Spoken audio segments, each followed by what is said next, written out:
भारत में अंग्रेजों के राज की कहानी शुरू होती है जीत से नहीं बल्कि व्यापार से। 17वीं शताब्दी की शुरुआत में British east India company Bharat के तटों पर पहुंची। उनका लक्ष्य था मसालों के व्यापार से लाभ कमाना। भारत अपने मसालों और रेशम के साथ यूरोपीय बाजारों के लिए एक खजाना था। कंपनी ने व्यापारिक चौकियां स्थापित की। उन्हें क्या पता था, उनका आना भारतीय उपमहाद्वीप के साथ रिश्ते की शुरुआत होगी। उन्होंने स्थानीय शासकों के साथ बातचीत की, कारखाने और गोदाम स्थापित किए। मुगल साम्राज्य, जो उस समय अपनी शक्ति के चरम पर था, ने इन व्यापारियों को कौतूहल और उदासीनता से देखा। कंपनी कपास, नील और चाय जैसी वस्तुओं को यूरोप भेजती थी। 18वीं शताब्दी में मुगल साम्राज्य के पतन ने एक शक्ति शून्य पैदा कर दिया। कंपनी ने अवसर भांपते हुए कहूद को आक्रामक तरीके से स्थापित करना शुरू किया। उन्होंने भारतीय शासकों के बीच प्रतिद्वंद्विता का फायदा उठाया, उन्हें एक दूसरे के खिलाफ भड़काया। ब्रिटेन और भारत के बीच संबंधों में एक नाटकीय बदलाव के लिए मंच तैयार था। वर्ष 1755 अंग्रेजी भारतीय इतिहास में एक महत्वपूर्ण क्षण था, प्लासी का युद्ध।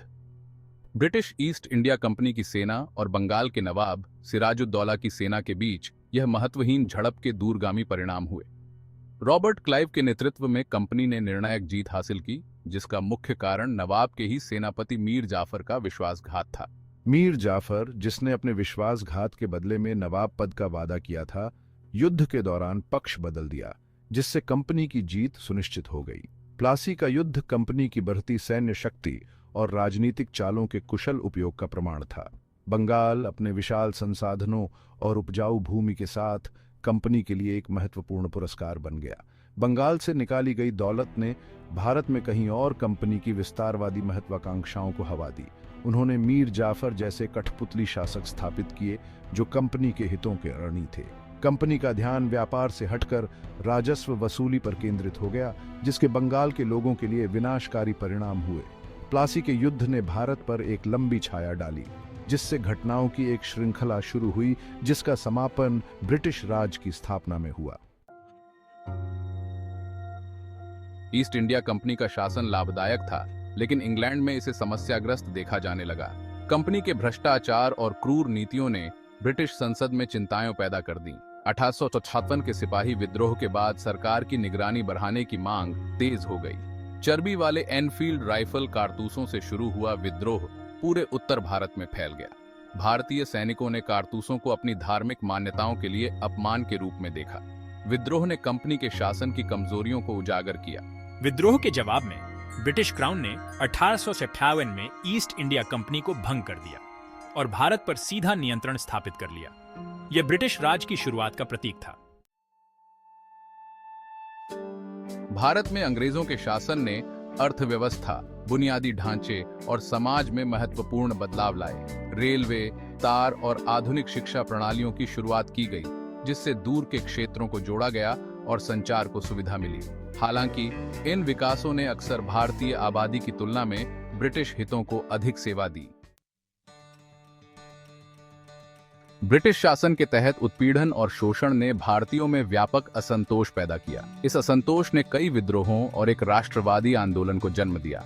हमें अहिंसक तरीकों से ब्रिटिश शासन का विरोध करना चाहिए। हमारी ताकत, हमारी एकता और सच्चाई और अहिंसा के प्रति हमारी प्रतिबद्धता में निहित है।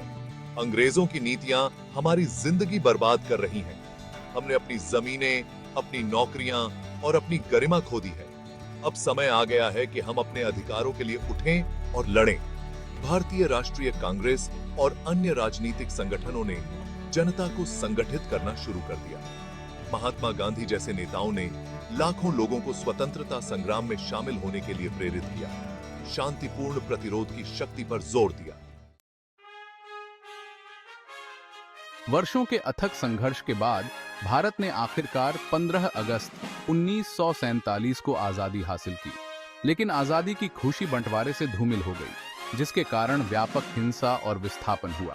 आजाद भारत का हमारा सपना तो पूरा हुआ है, लेकिन बंटवारे का दर्द एक ऐसा जख्म है जिसके भरने में वक्त लगेगा। हमें अपने इतिहास के इस नए अध्याय में शांति और एकता के लिए प्रयास करना चाहिए। भारत में ब्रिटिश शासन की विरासत जटिल है। जो प्रगति और पीड़ा दोनों से चिह्नित है। आजादी की राह ने राष्ट्र को नया रूप दिया, आधुनिक भारत की नींव रखी।